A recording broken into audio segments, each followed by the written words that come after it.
Hello friends, എല്ലാവർക്കും മഹാലക്ഷ്മി സീരിയലിൻ്റെ ഇന്നത്തെ എപ്പിസോഡിൻ്റെ റിവ്യൂയിലേക്ക് സ്വാഗതം. അങ്ങനെ പ്രതാപൻ കണ്ണനെ വിളിച്ചിട്ട് നിൻ്റെ അച്ഛനെ എന്ന് പറയാൻ തുടങ്ങുന്നതും കരുണ ഓടി വന്ന് പ്രതാപൻ്റെ കയ്യിൽ നിന്നും ഫോൺ പിടിച്ചു വാങ്ങുന്നു. ശേഷം മഹിയുടെ അടുത്തേക്ക് ചെല്ലുന്ന കണ്ണൻ പ്രതാപൻ എന്നെ വിളിച്ചിരുന്നു എന്നും അയാൾ എന്തോ എന്നോട് പറയാൻ ശ്രമിച്ചു, പക്ഷെ കരുണ വന്ന് അയാളുടെ കയ്യിൽ നിന്നും ഫോൺ പിടിച്ചു വാങ്ങി. കരുണയുടെയും മുത്തശ്ശിയുടെയൊക്കെ ശബ്ദം എനിക്കവിടെ കേൾക്കാമായിരുന്നു.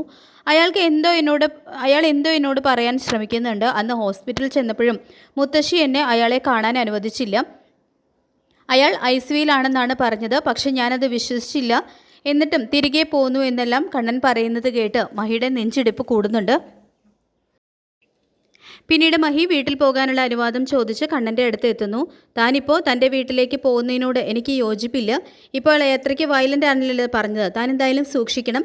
ഒക്കെ ചിലപ്പോൾ അയാളുടെ അഭിനയമായിരിക്കും. എന്തായാലും എൻ്റെ അച്ഛൻ അയാളെ വെറുതെ വിടില്ല എന്ന് പറയുന്നുണ്ട് കേട്ടോ കണ്ണൻ.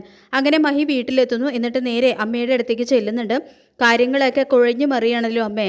കരുണയുടെ അച്ഛൻ കുറച്ചു മുൻപ് കണ്ണേട്ടനെ വിളിക്കാനായിട്ട് ഒരു ശ്രമം നടത്തി. ഒരു വിധത്തിലാണ് ഞാൻ കണ്ണേട്ടനെ തടഞ്ഞു നിർത്തിയിരിക്കുന്നത്. ഏത് നിമിഷവും കണ്ണേട്ടൻ ഇവിടേക്ക് വരാം എന്ന് പറയുമ്പോൾ കണ്ണൻ എല്ലാ സത്യങ്ങളും അറിഞ്ഞു കഴിഞ്ഞാൽ മോളേക്കാൾ കുഴപ്പമുണ്ടാകാൻ പോകുന്നത് കരുണയ്ക്കാണ്. അത് മനസ്സിലാക്കാതെ ഓരോന്ന് ചെയ്തതിൻ്റെയാണ് ഇപ്പോൾ അനുഭവിക്കുന്നതെന്ന് പറയുന്നുണ്ട് മോഹിനി. ശേഷം മഹി പ്രതാപനെ കാണാനായിട്ട് മുറിയിലേക്ക് ചെല്ലുന്നു.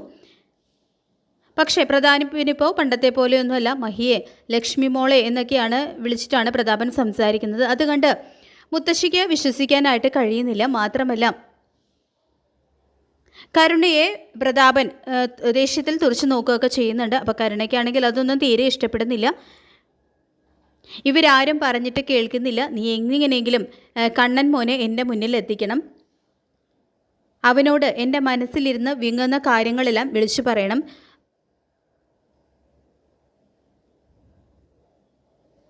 എൻ്റെ കാല് ശരിയായിരുന്നെങ്കിൽ ഞാൻ തന്നെ നേരിട്ട് ചെന്ന് അവനെ എല്ലാം അറിയിക്കുമായിരുന്നു എന്നെല്ലാം പ്രതാപൻ പറയുന്നത് കേട്ട് മഹിക്ക് വീണ്ടും ആകെ ടെൻഷനായിട്ട് നിൽക്കുകയാണ്.